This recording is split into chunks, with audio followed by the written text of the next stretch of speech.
दो ड्रामे आ रहे हैं मेरे। कोई ऐसा करैक्टर, कोई ऐसा रोल जिंदगी में होता है जिससे आपको ये अंदाजा हो जाता है कि लो भी स्टार्टिंग या इनिशियल पीरियड था वो खत्म हो गया, कोई ऐसी ख्वाहिश जो अधूरी रह गई हो।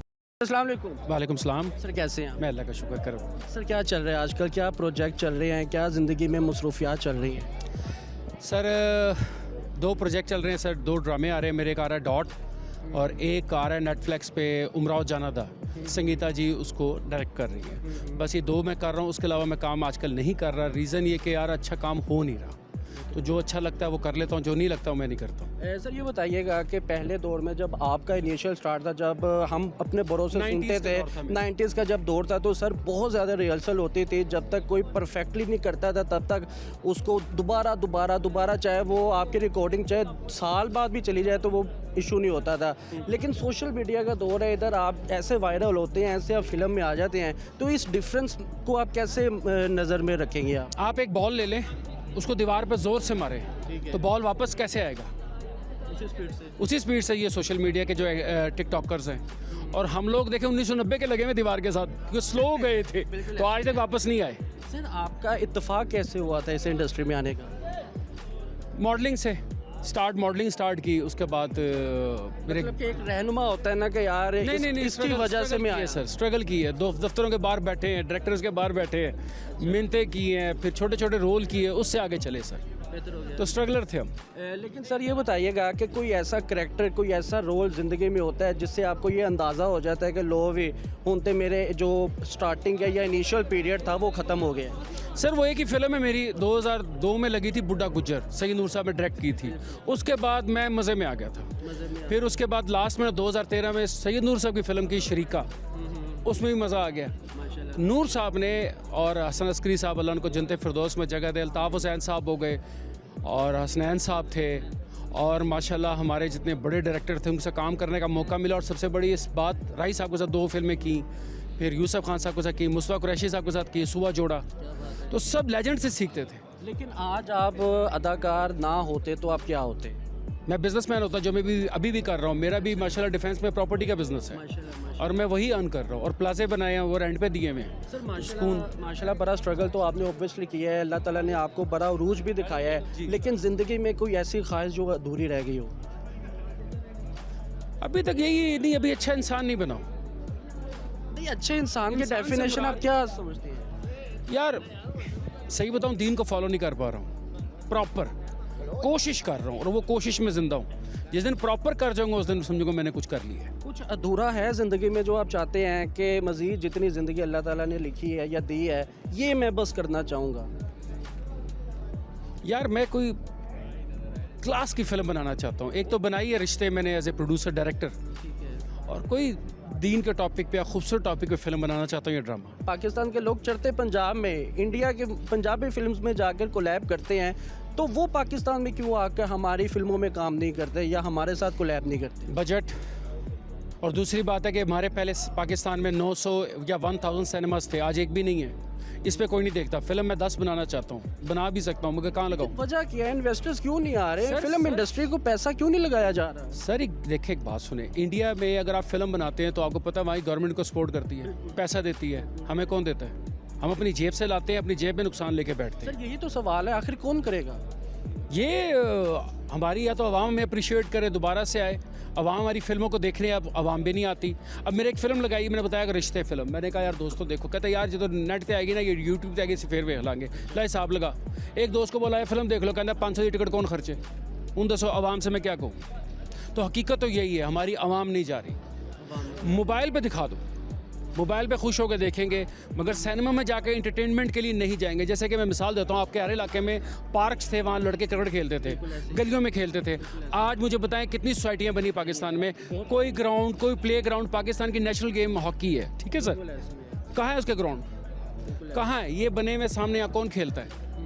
अखराजात इतने महंगे कर दिए हैं, टिकटें, और फिर लेते भी नहीं है सर। इसका मतलब है जो छोटे आर्टिस्ट है, जो अपने घर वालों को, इसका मतलब है वो धोखे में रख रहे हैं कि हम अनकरीब एक बड़े पर्दे में, बड़ी स्क्रीन में एक आर्टिस्ट की शक्ल में नजर आएंगे। नहीं, वो बेचारे स्ट्रगल कर रहे हैं, वो ख्वाब देख रहे हैं कि जैसे कि पुराने एक्टर जैसे घरों से भाग कर आए, काम किया, कामयाब हो गए। पहले यहाँ प्लेटफॉर्म था, यहाँ जगह थी, जैसे कि ये हॉल है, इतने बड़े हॉल हैं, यहाँ कितने शो हो रहे हैं जो पाकिस्तान के लिए हैं। सारे सिंगर बाहर जाके दुबई में गाने गा रहे हैं, पाकिस्तान में कौन गा रहा है? आप मुझे बताएं, हमारे सारे बड़े बड़े सेलिब्रिटीज बाहरी कंट्रीज में पैसा कमा रहे हैं। सवाल मैंने पहले किया था कि यही पाकिस्तानी जवाब। अदाकार बाहर जा रहे हैं। हमारी आवाम अप्रिशिएट नहीं करती, हमारी आवाम चेज़ेबाज हो गई है, वो मज़ा लेती है। हकीकत है, जैसे कि हमारे क्रिकेटर्स हैं, अगर अच्छा खेलेंगे तो वाह वाह, नहीं खेलेंगे 200 गालियाँ हैं। तो इसमें हमारा कसूर क्या है? सर इसका सोल्यूशन क्या है? सोल्यूशन इसका नामुमकिन है भाईजान। जब तक हमारी आवाम नहीं बदलेगी कुछ नहीं बदलेगा। हमारी आवाम दूसरे ट्रैक पे लग गई। टिकटॉक पे मुझे बताएं जो चीज़ें चल रही हैं, क्या वो टिकटॉक वाले स्टार बन गए? स्टार बन गए, करोड़ों रुपए दिखा रहे, क्यों दिखा रहे हो? जबकि दीन में लिखा कि तुम्हारे पास बहुत पैसा आ गया तो मत दिखाओ, अगला सड़ जाता है, जल जाता है। हम लोग यहाँ गाड़ियाँ दिखा रहे हैं, मैंने ओडी ले ली, मैंने ये ले ली, मैंने वो घड़ी ले ली, क्यों दिखाते हो? लेकिन आज उन फनकारों को भी कहा जा रहा है कि सोशल मीडिया में एक्टिव रहो, नहीं तो तुम अगले 2 दिनों के बाद भुला दिए जाओगे, जिन्होंने 30-30 साल 40-40 साल सर, वो इंडस्ट्री को दी। गेंद वाली मिसाल हमारे आज देखे, मैं आपको बता रहा हूँ, मैंने इंडस्ट्री पीक पे छोड़ी थी 2002 में, पीक। आज मेरे ख्याल से 22-23 साल हो गए। ठीक है सर, अल्लाह की रहमत से कोई ना कोई फिर जिसने वो फिल्म देखी है मुझे पसंद कर देगा। आपने एक्टिंग बड़ी अच्छी की है। मैंने इतनी बड़ा काम करने के बाद मुझे बताएं, मुझे आगे कौन लेकर आया? उसके बाद वही सिस्टम चलता रहा, 2 या 3 एक्टर थे बस, उसी को लेके बढ़ते रहे। मैं इनको कहता था इंडस्ट्री में कि यार चलो हम लोग हर रोल कर लेते हैं, आप नए बच्चे लेकर आओ जिनको देखने के लिए नए लोग आए हैं। हम क्या कर लेंगे अब? नहीं, उसी को लेना है, उसी के साथ सबको जोड़ना है, तो उससे क्या हुआ? इंडस्ट्री ख़त्म, वन मैन शो हो गया ना। सर इसका मतलब है जैसे नसीम विक्की साहब के साथ हमने प्रोग्राम किया, उन्होंने कहा मैंने अपनी प्रोडक्शन शुरू कर दी है। हनील बेला के साथ हमने प्रोग्राम किया, उन्होंने कहा जी मैंने अपनी जोन सी है उसका प्रोडक्शन का। नसीम विक्की को कितने साल हो गए? सर उनको तो काफ़ी साल हो गए, लेकिन मैं प्रोडक्शन साल, नया बच्चा कौन आएगा? सर वही मैं सवाल पूछना चाह रहा था, ये जो अपनी अपनी प्रोडक्शंस बना रहे हैं, क्या ये न्यू टैलेंट को प्रमोट करेंगे या फिर अपने आप को, अपने घर को, अपने आप को करेंगे? किसी को क्या करेगा यार? उससे बस कहेंगे, जैसे ये बड़े बड़े हमारे माशाल्लाह, क्या बात करूँ, छोड़ो, वो भी फजूल बात हो जाएगी। जो लोग हैं भाईजान अपने पैसे को देख रहे हैं इस वक्त, सबका जो ज़मीर, ईमान और पैसा है, फ़न नहीं है। पहले फ़नकार कहता था कि मुझे कुछ मत दो या मुझे काम दे दो, अब कहते हैं पहले पैसे दो। तो पैसे के पीछे ये लड़ाई है। तो सर आप सोशल मीडिया में एक्टिव नहीं? मैं होना भी नहीं चाहता सर। लोग तो कहते हैं सोशल मीडिया में बड़ा पैसा है। सर हो, मुझे क्या, मुझे नहीं। देखो मेरी एक बात सुनो, सबसे पहले एक एक्टर के लिए होता था रेडियो, उसके बाद होता था स्टेज, स्टेज के बाद टीवी ड्रामा का फिल्म, सिल्वर स्क्रीन, आखिरी हम डायरेक्ट सिल्वर स्क्रीन में गए हैं। अब उसके बाद अगर हम स्टेज में, उमर भाई अल्लाह उनको जन्नत फिरदौस में जगह दे, उमर शरीफ भाई मुझे कहते थे कि यार जब ये उन्होंने थिएटर बनाया था अपना, कि नवाज़ बेटा मेरे साथ काम कर। मैंने कहा भाईजान मुझे जुगत खानी भी नहीं आती और मारनी भी नहीं आती। मुझे कोई कहेगा ओए तेरा प्यो है, मैं उसको शायद स्टेज में मारना शुरू कर दूंगा। मैं कहा मैं देख सकता हूँ, मैं कर में डरता हूँ। और वाहिद एक कैमरा है फिल्म इंडस्ट्री का जिसके आगे मैं एक्टिंग कर सकता था। उसके अलावा मैं बहुत शाय आदमी हूँ, मैं साइडे भागता हूँ। रीज़न आप समझ रहे हैं, क्योंकि इज़्ज़त नफ्स। मुझे अगर इज़्ज़त से आप ज़मीन में बिठाए खाना खिलाएंगे मैं खाऊंगा, अगर बेइज्जत करके टेबल में बिठाओगे मैं ज़िंदगी में नहीं बैठूंगा। मेरी एक नीयत है। मेरे हज़रत अली रज़ी अल्लाह अन्हु फरमाते हैं कि जो इज़्ज़त से प्यार दे उसके साथ जहाँ मर्जी बैठ जाओ, जो तुम्हें सोने का लुकमा दे और इज़्ज़त ना दे मत लो। मैं एक्चुअली बेसिकली पठान हूँ, मेरी चीज़ें में बहुत है। यहाँ इज़्ज़त नहीं है, रिस्पेक्ट नहीं है, तो इसलिए मैं साइड पे हो गया। मैंने कहा जो गंद पड़ रहा है पढ़ने दो। अगर पैसों की लड़ाई में तो मैं तो 97 में मुझे कराची में ड्रामों की ऑफ़र हुई थी और मैं सीनियर था, एहसन से भी और फैसल के साथ था। फैसल मेरा जूनियर था, मगर मैं कराची नहीं गया। अच्छा, पाकिस्तान की मोस्ट सुपर लेजेंड एक्ट्रेस नगमा बेगम साहिबा का हमने जब प्रोग्राम किया तो उन्होंने फरमाया कि इंडस्ट्री में बर्बादी की वजह ये थी कि कुछ नापसंदीदा लोग या कुछ गलत लोग आगे थे। क्या ये सदाकत है इसमें? गलत लोग नहीं आए मेरे भाई। अगर आप फ़र्ज़ करो आपका चैनल टॉप पे हो जाता है, आप नए लोगों को चांस नहीं दोगे तो वो कैसे आगे आएंगे? आप अपने से ही बड़ों में जाओगे तो बड़े तो बड़ा ही है, नीचे से क्यों नहीं उठाते हो? आर्टिस्ट भाईजान आप भी हो सकते हैं, भाई भी हो सकते हैं, कोई भी हो सकता है। एक्टर की कोई जुबान नहीं है। उसको एक करैक्टर दिया बदमाश है, मैं बदमाश नहीं हूँ, मैं पुलिस वाला नहीं हूँ, मगर मैं उसको कोशिश करता था कि मैं कोशिश करूँ, मैं ऑब्जर्व करता था सर, मेहनत करता था, मैं नखरे नहीं करता था।